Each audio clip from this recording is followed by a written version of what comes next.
कभी कभी ऐसा लगता है ना, जैसे हम बहुत कुछ करना चाहते हैं पर कुछ भी कर नहीं पा रहे। सुबह उठते हैं, इरादा होता है कि आज कुछ बदलूंगा, लेकिन दिन भर छोटी छोटी चीजों में उलझकर वही पुरानी आदतें, वही टलती हुई बातें, और रात को फिर वही अफसोस। फिर सोचते हैं शायद मुझसे नहीं होगा, या फिर कल से पक्का शुरू करूंगा। और ऐसे ही दिन, हफ्ते, महीने और कभी कभी साल भी निकल जाते हैं। अगर आप भी इस दौर से गुजर रहे हैं तो आप अकेले नहीं हैं। हम में से बहुत से लोग इस खामोश जंग को हर रोज लड़ते हैं, खुद से, अपने आलस्य से, अपने डर से। लेकिन क्या कभी आपने गौर किया है कि यह जंग बाहर की नहीं, अंदर की है? और जब हम समझ जाते हैं कि असली लड़ाई कहां है, तभी पहला कदम उठता है।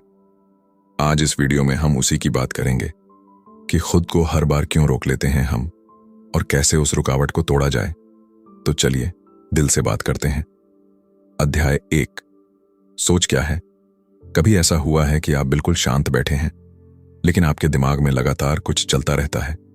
कल क्या हुआ था, कल क्या कहना चाहिए था, कल जो कहा वो ठीक था या नहीं, या फिर आने वाले कल की चिंता। अगर ऐसा होता है तो आप अकेले नहीं हैं। ये जो लगातार चलती आवाज है हमारे अंदर, इसी का नाम है सोच। जे कृष्णमूर्ति इस पहले अध्याय में एक सीधा और बुनियादी लेकिन गहरा सवाल उठाते हैं।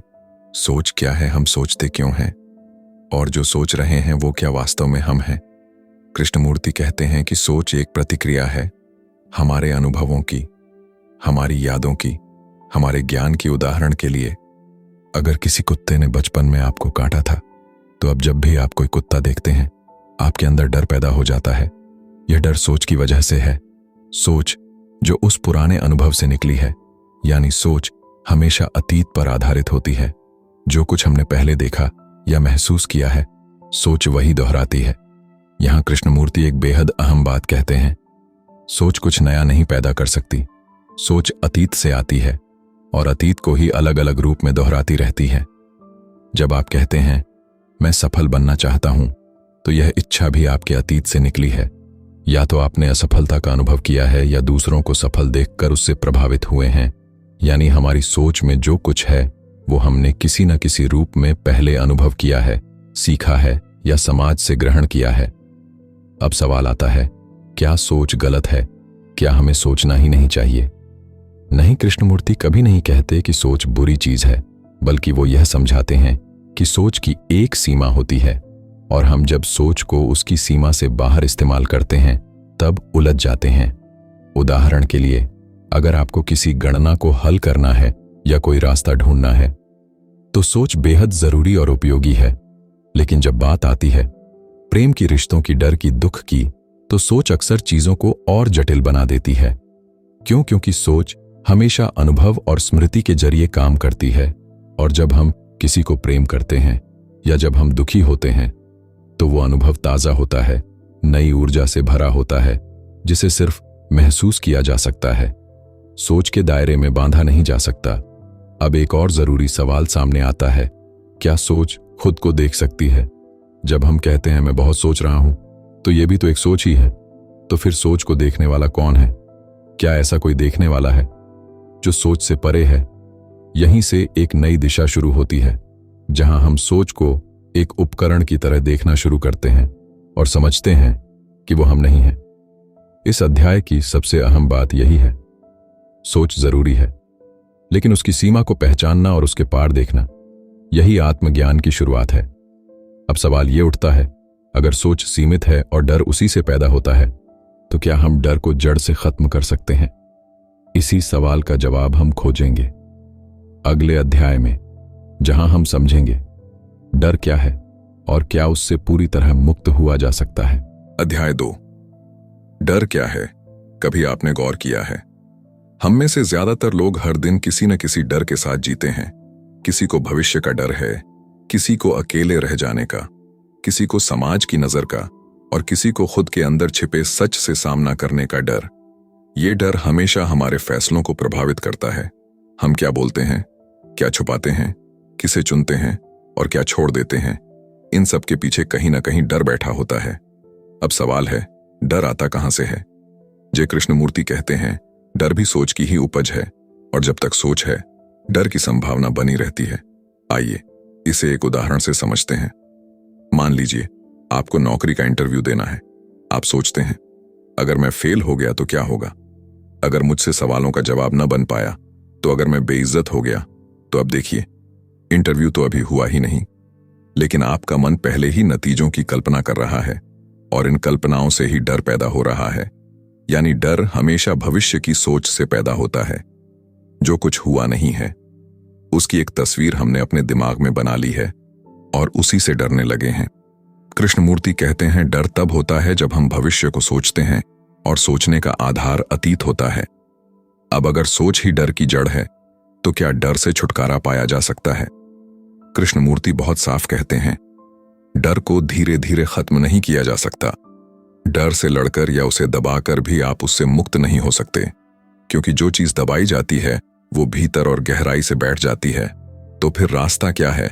रास्ता है डर को पूरे होश और ध्यान से देखना। जब आप डर को बिना नाम दिए, बिना जज किए बस देखते हैं, तो आप और डर के बीच जो सोच की परत है वो गिरने लगती है और तब डर की जड़ हिलने लगती है। यह देखने की प्रक्रिया ही ध्यान है, लेकिन ध्यान का मतलब यहां किसी विशेष तकनीक या अभ्यास से नहीं है। कृष्णमूर्ति के अनुसार ध्यान का अर्थ है पूरी जागरूकता के साथ हर भावना को देखना, बिना हस्तक्षेप के, बिना भागे, बिना उसका समाधान ढूंढे। यही देखना डर को जड़ से खत्म करने का पहला और सच्चा कदम है। अब सोचिए अगर हम सच में डर से मुक्त हो जाएं तो हम क्या बन सकते हैं, कैसे जी सकते हैं? डर से परे जीवन एक नया जीवन होता है, जहां हम सिर्फ प्रतिक्रिया नहीं करते बल्कि हर क्षण को पूरी तरह जीते हैं। और अब जब हमने ये समझा कि डर सोच से पैदा होता है, तो अगला सवाल सामने आता है, अगर सोच सीमित है और डर उसमें से आता है, तो क्या प्यार, जिसे हम सबसे शुद्ध और गहरा अनुभव मानते हैं, वो भी सोच से आता है? या क्या प्यार कुछ और है, कुछ ऐसा जो सोच से परे है? अगले अध्याय में हम इसी पर बात करेंगे। प्यार क्या है? क्या हम सच में जानते हैं कि प्यार क्या होता है, या जो हम समझते हैं वो सिर्फ सोच की एक और परत है? अध्याय 3, प्यार क्या है? हम सबने अपने जीवन में कभी ना कभी कहा है मैं तुमसे प्यार करता हूं, या सुना है मुझे तुमसे प्यार है। पर क्या कभी रुके हैं ये पूछने के लिए कि प्यार असल में है क्या? क्या प्यार वो है जो किसी इंसान के साथ जुड़ने में महसूस होता है? क्या वो सुरक्षा की भावना है? क्या वो लगाव है? या फिर वो आदत है जिसे हम प्यार समझ बैठे हैं? जे कृष्णमूर्ति इस अध्याय में बिल्कुल सीधी और असहज करने वाली बात करते हैं। वो कहते हैं जहां भी स्वार्थ है वहां प्यार नहीं हो सकता। अब ये बात पहली बार में थोड़ी कठोर लग सकती है, पर जरा सोचिए, जब हम कहते हैं मैं तुमसे प्यार करता हूं क्योंकि तुम मुझे समझते हो, क्योंकि तुम मेरे अकेलेपन को भरते हो, क्योंकि तुम मेरी जरूरत हो, तो क्या ये प्यार है या एक जरूरत है जिसे हमने प्यार का नाम दे दिया है? कृष्णमूर्ति कहते हैं अगर प्यार किसी कारण पर आधारित है तो वो सौदा है, प्रेम नहीं। जहां चाहत होती है वहां डर होता है, जहां लगाव होता है वहां खोने का डर होता है, और जहां डर है वहां स्वतंत्रता नहीं है, और जहां स्वतंत्रता नहीं है वहां प्रेम नहीं है, क्योंकि सच्चा प्रेम मुक्त होता है। अब एक और जरूरी बात, हम अक्सर कहते हैं मुझे उससे बहुत लगाव है, मैं उसके बिना नहीं रह सकता। लेकिन कृष्णमूर्ति पूछते हैं क्या ये प्यार है या बस उस इंसान पर हमारी निर्भरता? जब हम किसी पर भावनात्मक रूप से पूरी तरह निर्भर हो जाते हैं तो हम उसमें सुरक्षा ढूंढते हैं, और अगर उस व्यक्ति से दूरी हो जाए या वो हमें छोड़ दे तो हम टूट जाते हैं। ऐसा क्यों होता है? क्योंकि हम उस व्यक्ति के जरिए खुद की कमी को भरने की कोशिश कर रहे होते हैं, और जब वो सहारा हटता है तो खालीपन फिर से सताने लगता है। तो क्या सच्चा प्यार उस खालीपन को भरने का तरीका है, या उस खालीपन को समझने और स्वीकार करने की शक्ति देता है? कृष्णमूर्ति कहते हैं प्यार तब होता है जब मन पूरी तरह शांत होता है, जहां न कोई अपेक्षा हो, न कोई मांग, न कोई डर, न कोई स्मृति का बोझ। यह बहुत ही क्रांतिकारी विचार है, क्योंकि यह हमें पूरी तरह से अलग नजरिए से खुद को और अपने रिश्तों को देखने की चुनौती देता है। वो कहते हैं प्यार तब होता है जब सोच शांत हो जाती है, जब मैं और मेरा के विचार मिट जाते हैं, तभी प्रेम जन्म लेता है। जो बिना शर्त होता है, बिना दिशा के होता है, बिना डर के होता है।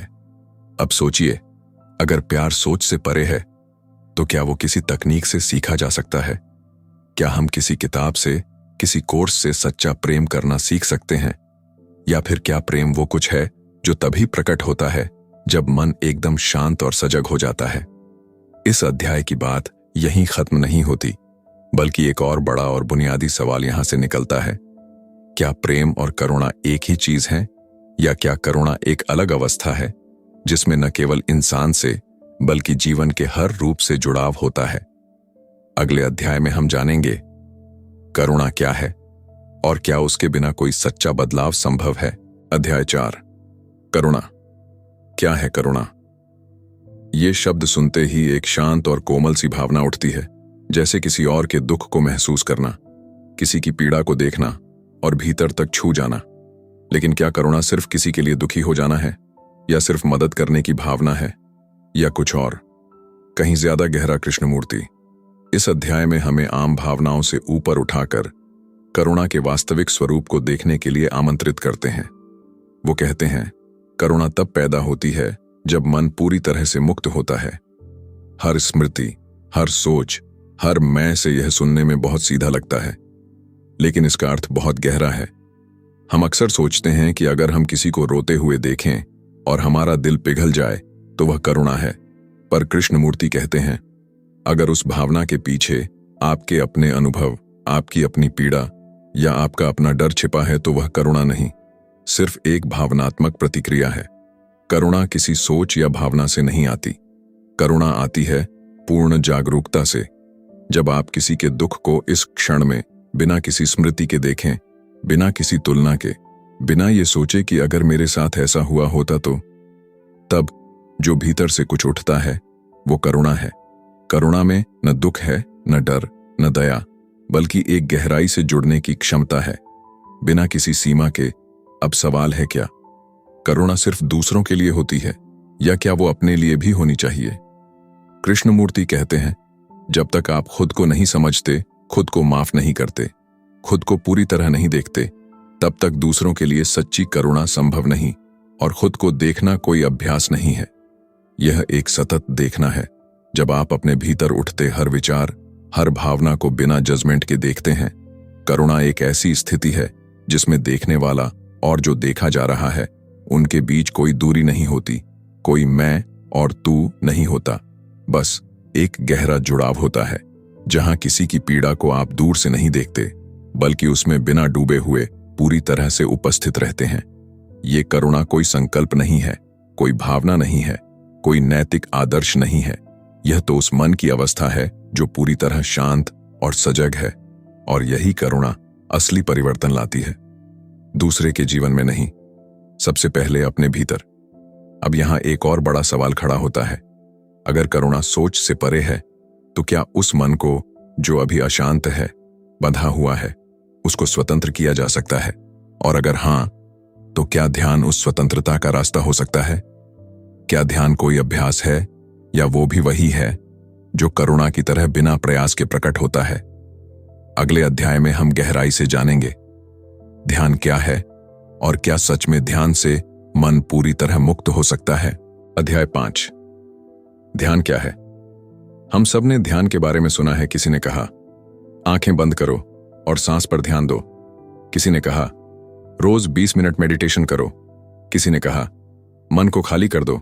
पर क्या सच में ध्यान ऐसा कोई अभ्यास है जिसे करने से शांति मिलती है? या फिर ध्यान कुछ और है, कुछ ऐसा जो न तो कोशिश से आता है, न तकनीक से जे?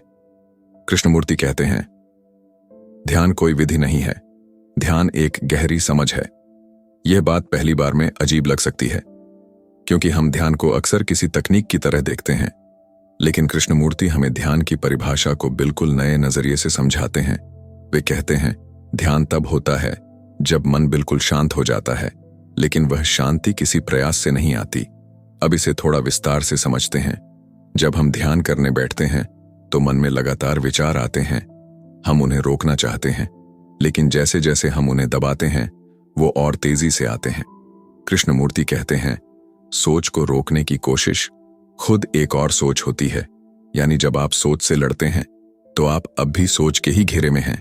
तो क्या करें? कुछ नहीं, बस देखें, खुद को देखें, अपने विचारों को देखें, अपनी बेचैनी को देखें, बिना नाम दिए, बिना ये सही है या ये गलत है कहे, बस उसे जैसे है वैसा देखना। यही देखना ध्यान है। ध्यान तब नहीं होता जब आप किसी खास मुद्रा में बैठते हैं, बल्कि जब आप किसी एक क्षण में पूरी तरह से उपस्थित होते हैं, वो ध्यान है। कृष्णमूर्ति ध्यान को किसी सीमित समय या स्थान से जोड़ते ही नहीं। उनके अनुसार ध्यान जीवन का हिस्सा है। हर पल, हर क्रिया में, जब आप खाना बना रहे हों, किसी से बात कर रहे हों या अकेले बैठकर पेड़ों को देख रहे हों, अगर आप पूरी तरह से वहां मौजूद हैं तो वो ध्यान है। ध्यान का संबंध मौन से है, लेकिन यह मौन किसी दबाव या नियंत्रण से नहीं आता। यह मौन उस क्षण प्रकट होता है जब मन खुद ब खुद शांत हो जाता है, क्योंकि उसने हर चीज को देख लिया और अब उसे किसी निष्कर्ष पर पहुंचना नहीं है। ध्यान कोई लक्ष्य नहीं है, यह कोई उपलब्धि नहीं है, बल्कि यह एक स्थिति है जहां देखने वाला और देखा जाने वाला दोनों के बीच की दूरी मिट जाती है। अब सोचिए, अगर मन इतना सजग और शांत हो जाए तो जीवन कैसा होगा? कोई प्रतिक्रिया नहीं, कोई डर नहीं, कोई अपेक्षा नहीं, बस हर पल को पूरी तरह देखना और जीना। यही ध्यान है और यही आजादी है। अब यहां एक बहुत ही गहरा प्रश्न उठता है। अगर ध्यान कोई अभ्यास नहीं बल्कि एक जीवित अवस्था है, तो क्या ऐसा मन जो ध्यान में है पूरी तरह नया देख सकता है? क्या वह मन जो अतीत से मुक्त है सत्य को सीधे देख सकता है, बिना किसी मध्यस्थ के? अगले और अंतिम अध्याय में हम बात करेंगे सत्य क्या है। क्या सत्य कोई विचार है या कोई अनुभव, या फिर कुछ ऐसा जो तब प्रकट होता है जब मन पूरी तरह मौन और मुक्त होता है। अध्याय 6, सत्य क्या है। अब तक हमने सोच को देखा, डर को समझा, प्यार और करुणा की गहराई को छुआ और ध्यान के मौन में प्रवेश किया। अब हम उस अंतिम प्रश्न के सामने खड़े हैं जो हर खोज के मूल में है। सत्य क्या है? ये सवाल जितना पुराना है उतना ही ज्यादा आज भी प्रासंगिक है और शायद सबसे ज्यादा गलत समझा गया भी है। हम में से ज्यादातर लोग सत्य को विचारों में ढूंढते हैं, किसी धर्म में, किसी किताब में, किसी गुरु के शब्दों में या किसी सिद्धांत में। लेकिन जय कृष्णमूर्ति एक बहुत ही साहसिक बात कहते हैं। सत्य कोई विचार नहीं है, सत्य वह है जो है और उसे देखने के लिए मन को एकदम मौन होना पड़ता है। अब ये बात समझना आसान नहीं है, क्योंकि हमारा मन हर चीज को किसी नाम, किसी विचार, किसी धारणा में ढालने की कोशिश करता है। हमें आदत है हर अनुभव को शब्दों में पकड़ने की, हर भावना को परिभाषा में बदलने की।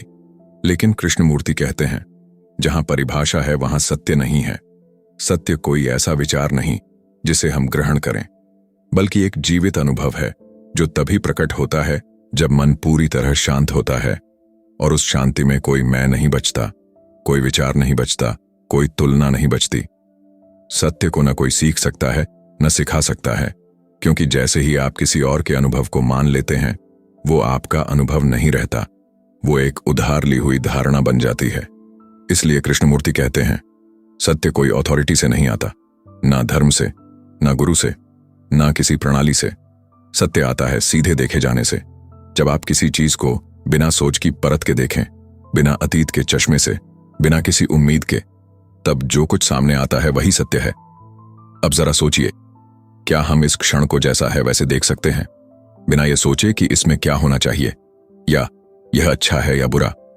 बस देखना जैसा है वैसा, यही देखने की क्षमता मन की सारी उलझनों से परे होती है और वहीं सत्य प्रकट होता है। कृष्णमूर्ति के अनुसार सत्य कोई स्थायी चीज नहीं है, यह हर क्षण नया है, जैसे बहती नदी जिसे आप हर बार नए रूप में देखते हैं। अगर आपने एक बार देखा और उसे पकड़ लिया तो वो अब केवल स्मृति है, सत्य नहीं। तो क्या हम सत्य को जान सकते हैं?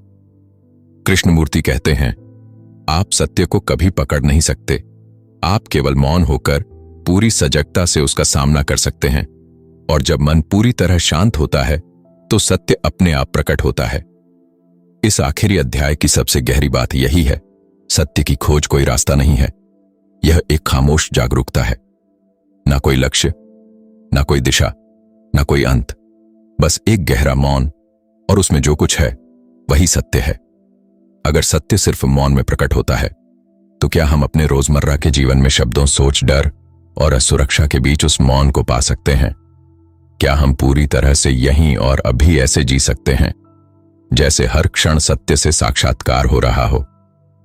कृष्णमूर्ति की किताब यहीं हमें छोड़ देती है, किसी निष्कर्ष के साथ नहीं, बल्कि एक जीवित सवाल के साथ।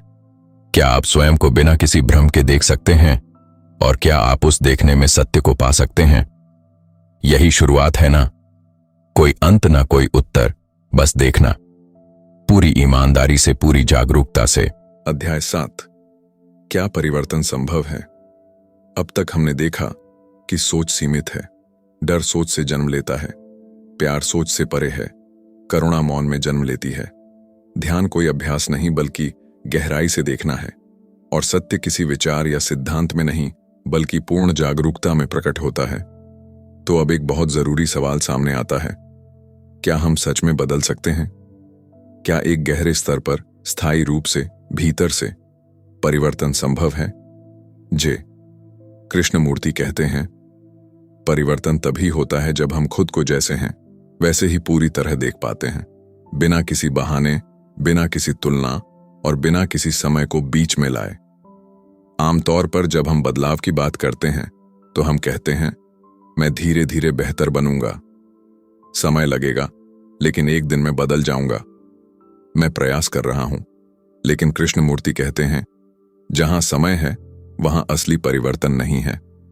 यहां समय का मतलब सिर्फ घड़ी का समय नहीं बल्कि मनोवैज्ञानिक समय, वो विचार कि मैं आज ऐसा हूं लेकिन कल वैसा बन जाऊंगा। ये सोच खुद एक भ्रम है, क्योंकि जो कल है वो भी तो सोच की ही कल्पना है। अब जरा ठहर कर सोचिए, अगर आपको पता चलता है कि आग को छूने से हाथ जल जाएगा, तो क्या आप कहेंगे, मैं धीरे धीरे आग को छूना बंद करूंगा? नहीं, आप उसी क्षण उसे छोड़ देंगे जहां समझ पूरी होती है, वहीं परिवर्तन होता है, तुरंत, उसी क्षण। कृष्णमूर्ति यहीं हमें सीधी चुनौती देते हैं, क्या आप अभी खुद को पूरी तरह देख सकते हैं? बिना बचाव के, बिना बहस के, बिना सुधारने की कोशिश के हम अक्सर खुद को सुधारना चाहते हैं, क्योंकि हमने अपने बारे में एक आदर्श छवि बना रखी है कि मुझे ऐसा बनना चाहिए, और मैं वैसा नहीं हूं तो मैं कोशिश करता रहूंगा। लेकिन यही प्रयास एक अंतहीन संघर्ष बन जाता है। कृष्णमूर्ति कहते हैं, जहां संघर्ष है वहां समझ नहीं होती, और जहां समझ है वहां संघर्ष की जरूरत नहीं होती। असल में परिवर्तन तब होता है जब हम उस चीज को स्पष्ट रूप से देख लेते हैं जिसे हम पहले छुपा रहे थे। और जब आप किसी बात को पूरी ईमानदारी से देख लेते हैं तो वो खुद ही गिर जाती है, उसे हटाने की जरूरत नहीं होती। जैसे अंधेरे कमरे में अचानक रोशनी जला दी जाए तो आपको अंधेरे से लड़ने की जरूरत नहीं पड़ती, अंधेरा खुद ही चला जाता है। ऐसे ही जब आप खुद के डर, झूठ, लालच, ईर्ष्या या दुख को पूरी जागरूकता से देखते हैं तो वो खत्म हो सकते हैं, बशर्ते आप उन्हें बदलने की कोशिश न करें, बस उन्हें पूरे होश से देखें। यही देखना, यही जागरूकता वास्तविक और गहरा परिवर्तन है। अब बात सिर्फ एक व्यक्ति की नहीं रही। कृष्णमूर्ति कहते हैं, अगर एक व्यक्ति सचमुच बदल जाए तो समाज बदल सकता है, क्योंकि समाज हम ही हैं। जब हम कहते हैं कि दुनिया में हिंसा बहुत है, दुनिया में असहिष्णुता है, लालच है, तो क्या हम ये समझते हैं कि दुनिया वही है जो हम हर रोज जीते हैं? हमारे घर में, रिश्तों में, दफ्तर में हम जो हैं वही दुनिया है। इसलिए अगर बदलाव चाहिए तो शुरुआत बाहर नहीं, भीतर से करनी होगी। और यह परिवर्तन कोई भविष्य का लक्ष्य नहीं है, यह अभी इसी क्षण संभव है। अब एक आखिरी सवाल, अगर परिवर्तन सोच से नहीं बल्कि जागरूकता से होता है, तो क्या हम हर दिन, हर क्षण उसी जागरूकता में जी सकते हैं? क्या हम जीवन को जैसा वह है, हर पल जैसे का तैसा देख सकते हैं, बिना डर के, बिना छेड़छाड़ के, बिना परिवर्तन की चाह के? शायद यही जीवन जीने का सबसे सच्चा तरीका है, जहां हर क्षण स्वयं एक उत्तर है और हर उत्तर एक नया आरंभ। अब प्रश्न यह नहीं है कि क्या करें, बल्कि केवल यह, क्या आप देख पा रहे हैं? अध्याय 8। क्या आप वास्तव में देख रहे हैं? अब तक की यात्रा में हमने गहराई से समझा, सोच क्या है, डर कैसे जन्म लेता है, प्यार और करुणा की सच्ची प्रकृति क्या है, ध्यान क्या होता है, सत्य कैसे प्रकट होता है, और असली परिवर्तन कैसे आता है। अब जय कृष्णमूर्ति हमें एक अंतिम लेकिन सबसे बुनियादी और चुनौतीपूर्ण सवाल के सामने लाकर खड़ा करते हैं। क्या आप वास्तव में देख रहे हैं? यह सुनने में साधारण लगता है, पर इसका अर्थ बहुत गहरा है। हम रोज देखते हैं चेहरे, रास्ते, मोबाइल स्क्रीन, खबरें, अपने विचार, दूसरों का व्यवहार, लेकिन क्या हम वाकई देख रहे हैं या सिर्फ पहचान रहे हैं? कृष्णमूर्ति कहते हैं, अधिकतर लोग जो देखते हैं वो अपने दिमाग की छवि को देखते हैं, न कि वास्तविकता को। उदाहरण के लिए, अगर आप किसी इंसान को पहले से जानते हैं और वो सामने आता है, तो आप उसे वैसे नहीं देखते जैसे वो अभी है, बल्कि जैसा आपने उसे पहले अनुभव किया है वैसा ही देखना शुरू कर देते हैं। आपकी स्मृति, आपका अनुभव, आपकी राय सब मिलकर एक छवि बनाते हैं और आप उसी छवि को देखते हैं। यानी आप उस व्यक्ति को नहीं, बल्कि अपने दिमाग की तस्वीर को देख रहे होते हैं। यही बात हम अपने बारे में भी करते हैं। हम अपने विचारों, अपनी भावनाओं, अपने व्यवहार को देखकर कहते हैं, मैं ऐसा हूं, मुझे ये आता है, वो नहीं आता, मैं अच्छा हूं या बुरा हूं। पर क्या ये सच है या सिर्फ हमारे अतीत की छवि का दोहराव? कृष्णमूर्ति कहते हैं, देखना तब होता है जब आप बिना अतीत के देखते हैं, बिना पहचान के, बिना किसी नाम या विचार के, बस पूरी जागरूकता से। यह देखना कोई विश्लेषण नहीं है, कोई सोच विचार नहीं है। यह एक सीधी टकराहट है वास्तविकता से, जैसे कि वह है।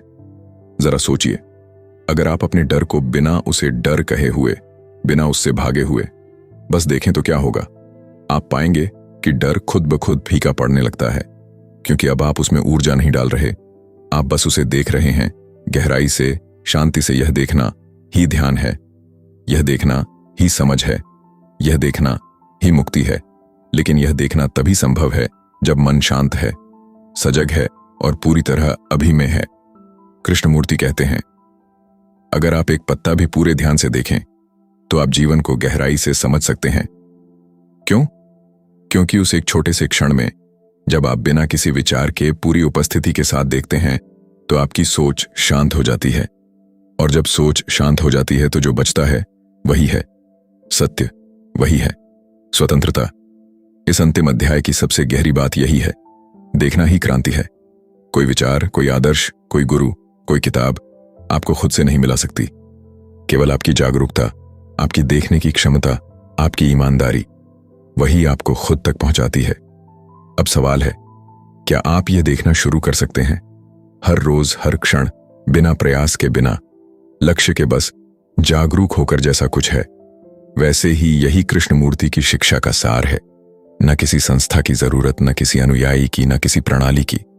सिर्फ एक बात, क्या आप खुद को, जीवन को, हर क्षण को पूरी ईमानदारी और मौन से देख सकते हैं? क्योंकि जब आप वाकई देखना शुरू करते हैं तो बदलाव अपने आप घटित होता है, शांति अपने आप आती है और आप पहली बार वास्तव में स्वतंत्र होते हैं।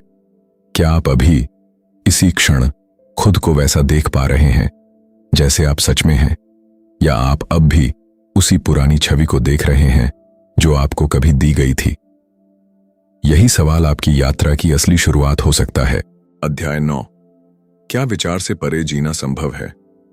अब तक हमने देखा कि सोच सीमित है, डर सोच से उपजता है, प्यार सोच से परे है, ध्यान केवल देखना है, सत्य मौन में प्रकट होता है और वास्तविक परिवर्तन केवल सजगता से आता है। अब एक बहुत ही सीधा लेकिन गहरा सवाल सामने आता है, क्या विचार से परे जीना संभव है? यानी क्या हम बिना सोच की गुलामी में पड़े सच में स्वतंत्र होकर जी सकते हैं? हम में से ज्यादातर लोगों के लिए सोचना ही जीना है। सुबह आंख खुलते ही विचार शुरू हो जाते हैं। आज क्या करना है? कल जो हुआ वो गलत था, मुझे ये बोलना चाहिए था। आगे क्या होगा? दिन भर दिमाग चलता रहता है, बिना रुके, बिना थके, एक ही रिकॉर्ड बार बार बजता है। कृष्णमूर्ति हमें यही दिखाना चाहते हैं, ये सोचने का पैटर्न, यही हमारी सबसे बड़ी जकड़न है। हम सोच को ही स्वतंत्रता समझते हैं, पर असल में हम सोच के कैदी हैं। अब आप सोच सकते हैं, लेकिन सोच तो जरूरी है। अगर मैं सोचूंगा नहीं तो जीऊंगा कैसे? बिल्कुल, कार्यात्मक सोच जरूरी है, जैसे कि खाना कैसे बनाना है, रास्ता कौन सा लेना है, कोई तकनीकी समस्या हल करनी है। लेकिन कृष्णमूर्ति इस तरह की सोच की बात नहीं कर रहे। वो बात कर रहे हैं मनोवैज्ञानिक सोच की, जिसमें हम खुद के बारे में, दूसरों के बारे में, भविष्य और अतीत के बारे में लगातार सोचते रहते हैं। बिना किसी जरूरत के, बिना किसी विराम के यही सोच डर पैदा करती है, ईर्ष्या, द्वेष, दुहक और तनाव लाती है। और हम उसमें इतने उलझे होते हैं कि हमें लगता है यही मैं हूं। लेकिन कृष्णमूर्ति कहते हैं, आप सोच नहीं हैं, आप वो हैं जो सोच को देख सकता है। ये एक बहुत बड़ा मोड़ है। अगर आप सोच रहे हैं मैं दुखी हूं, तो रुक कर देखिए, क्या वो आप दुख हैं, या दुख एक अनुभव है जो आ रहा है और जिसे आप देख सकते हैं। अगर आप देख सकते हैं तो आप दुख नहीं हैं, बल्कि वो चेतना है जो उसे देख रही है। कृष्णमूर्ति कहते हैं, विचार को देखने वाला स्वयं विचार नहीं हो सकता। तो सवाल है, क्या आप विचारों को सिर्फ देख सकते हैं, बिना उनके पीछे भागे, बिना उन्हें दबाए, बिना उनके साथ पहचाने बनाए? जब आप ऐसा करते हैं तो कुछ असाधारण घटता है। विचार अपने आप शांत होने लगता है। जैसे कोई शरारती बच्चा, अगर उसे ध्यान से देखा जाए, बिना डांटे, बिना डराए, तो वो धीरे धीरे शांत हो जाता है। उसी तरह सोच तभी शांत होती है जब उसे पूरा देखा जाता है, जागरूकता से, बिना हस्तक्षेप के। यही मौन वास्तविक आंतरिक शांति है, जो सोच के अंत में नहीं, बल्कि सोच के पार होती है। और इसी मौन में प्यार है, करुणा है, बुद्धि है और सबसे अहम स्वतंत्रता है। कृष्णमूर्ति कहते हैं, जीवन को जीने का सही तरीका यही है, पूरी सजगता के साथ, बिना किसी छवि के, बिना किसी विचार के बोझ के हर क्षण को देखना और उसमें पूरी तरह उपस्थित होना। अब आप सोच सकते हैं, क्या ये सब सिर्फ विचार है, या क्या मैं वास्तव में सोच से परे जी सकता हूं? कृष्णमूर्ति का जवाब सीधा है। जब आप यह सवाल पूरे मन से पूछते हैं, बिना किसी उत्तर की तलाश में, तब उत्तर खुद प्रकट होता है। क्या आप आज अपने किसी विचार को सिर्फ देख सकते हैं, बिना सही या गलत कहे, बिना बदलने की कोशिश किए, बिना डरे? और अगर आप कर पाए, तो क्या उस देखने में वो विचार अपने आप मिट जाएगा? शायद वहीं से विचार से परे जीवन की शुरुआत होती है, जहां सोच पीछे हटती है और मौन में जीवन बोलने लगता है। क्या आप उस मौन को सुन पा रहे हैं? अध्याय 10। क्या आप स्वयं को जान सकते हैं? अब तक हमने देखा कि सोच सीमित है, डर और दुख सोच से जन्म लेते हैं, ध्यान जागरूक देखने की प्रक्रिया है, प्रेम सोच से परे है, और असली परिवर्तन तब होता है जब हम चीजों को वैसे ही देखते हैं जैसे वे हैं, बिना किसी फिल्टर के। लेकिन अब हम एक और बेहद गहरे सवाल की ओर बढ़ते हैं। क्या आप स्वयं को जान सकते हैं? मतलब, क्या हम सचमुच अपने आप को, अपने भीतर की हर परत को, हर भाव, हर प्रतिक्रिया, हर सोच को ठीक ठीक जान सकते हैं, वैसे जैसा वह वास्तव में है? कृष्णमूर्ति कहते हैं, अपने आप को जानना जीवन को जानना है, क्योंकि आप ही दुनिया हैं। अब अक्सर जब हम कहते हैं मुझे खुद को जानना है, तो हम किताबें पढ़ने लगते हैं, या ध्यान करना शुरू कर देते हैं, या कोई गुरु ढूंढते हैं, या अपने अनुभवों की तुलना दूसरों से करने लगते हैं। लेकिन कृष्णमूर्ति कहते हैं, स्वयं को जानना कोई स्थिर लक्ष्य नहीं है। आप कोई किताब नहीं है जिसे एक बार पढ़ लिया तो सब समझ आ गया। आप एक चलती हुई नदी की तरह हैं, हर क्षण बदलते हुए। इसीलिए अपने आप को जानने का एक ही तरीका है, हर क्षण खुद को देखना। जब आप गुस्सा होते हैं, क्या आप उसे तुरंत पहचान कर दबा देते हैं, या सिर्फ उसे देखते हैं बिना भागे हुए? जब आप ईर्ष्या महसूस करते हैं, क्या आप उसे गलत कहकर छुपाते हैं, या बस उसे पूरी तरह समझने की कोशिश करते हैं, जैसे कोई वैज्ञानिक किसी रासायनिक प्रतिक्रिया को देखता है? अपने आप को जानने का मतलब है हर भावना, हर प्रतिक्रिया, हर विचार को उसी पल समझना जब वह पैदा होता है, बिना निर्णय के, बिना तुलना के, बिना कहे कि ऐसा नहीं होना चाहिए था। यह जानना नियमित अभ्यास या ध्यान की विधि नहीं है, बल्कि एक जीवित सजगता है, एक हर क्षण चलने वाली जागरूकता है जो देखती रहती है भीतर क्या चल रहा है, बिना उसे बदलने की कोशिश किए। अब आप सोच सकते हैं, अगर मैं हर समय खुद को देखता रहूं तो क्या मैं थक नहीं जाऊंगा? कृष्णमूर्ति कहते हैं, नहीं, क्योंकि जब देखना सिर्फ देखना है, बिना प्रतिक्रिया, बिना संघर्ष, तो उसमें कोई थकावट नहीं होती। जैसे आप किसी सुंदर सूर्यास्त को देखते हैं तो क्या आप थकते हैं? नहीं, क्योंकि वहां सिर्फ देखना है, बिना प्रयास, बिना लक्ष्य। अपने आप को जानने में भी वही स्वाभाविकता होनी चाहिए, कोई जबरदस्ती नहीं, कोई तय रास्ता नहीं, कोई किताब या गुरु नहीं, बस देखना और समझना। अब जरा रुक कर खुद से पूछिए, जब आप दुखी होते हैं तो आप क्या करते हैं?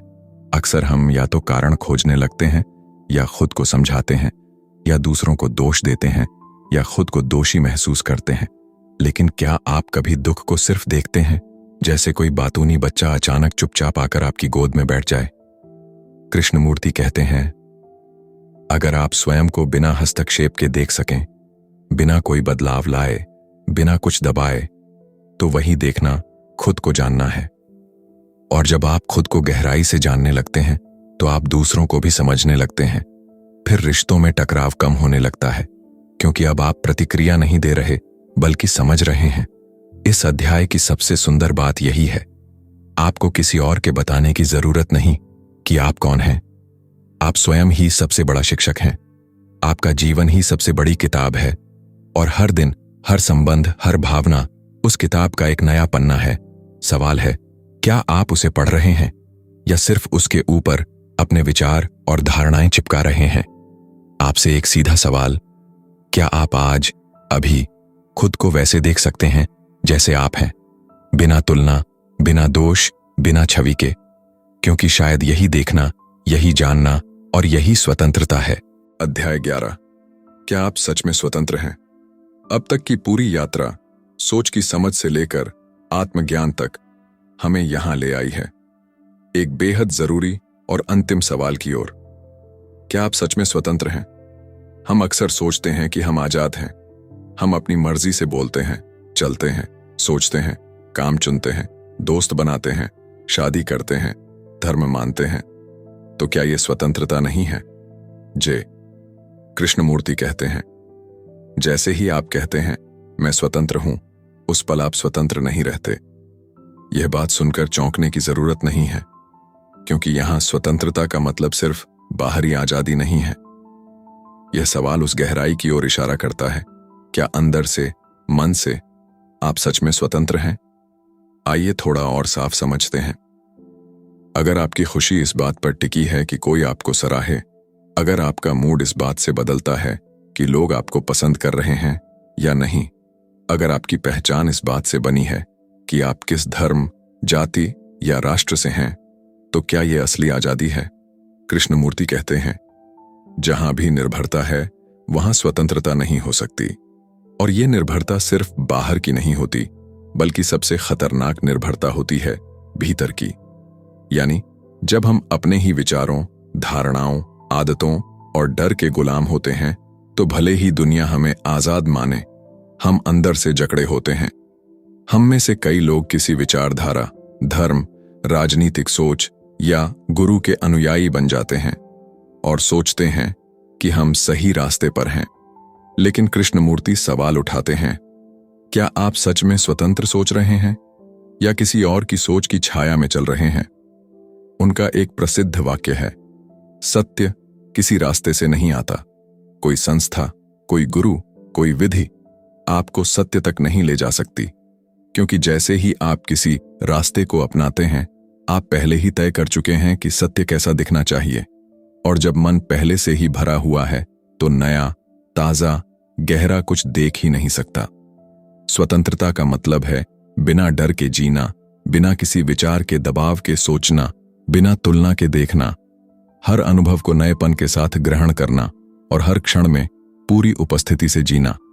ये कोई आदर्श स्थिति नहीं है, बल्कि एक जगह जगह सजग होने की प्रक्रिया है। हर दिन, हर संबंध, हर सोच, हर भाव में खुद को देखना, क्या मैं यहां कुछ में बंधा हूं? कृष्णमूर्ति कहते हैं, स्वतंत्रता अंत में नहीं, शुरुआत में होनी चाहिए। अगर आप परिवर्तन की ओर बढ़ रहे हैं, तो शुरुआत ही स्वतंत्रता से होनी चाहिए, तभी आप सच्चाई को पा सकते हैं। अब आप खुद से पूछिए, क्या आपकी सोच स्वतंत्र है, या वो आपके डर, आपकी परवरिश, आपके समाज, आपके अनुभवों के दायरे में बंद है? क्या आप किसी चीज को वैसे देख सकते हैं जैसे आपने कभी नहीं देखा, बिना अतीत के, बिना पूर्व धारणाओं के? क्योंकि जहां नई दृष्टि आती है वहीं से स्वतंत्रता की शुरुआत होती है। तो इस आखिरी अध्याय में कृष्णमूर्ति हमें छोड़ते हैं एक गहरे मौन में, जहां कोई उत्तर नहीं, कोई सिद्धांत नहीं, कोई गुरु नहीं, सिर्फ आप हैं, आपका सजग मन है, और यह क्षण है बिल्कुल नया, बिल्कुल ताजा,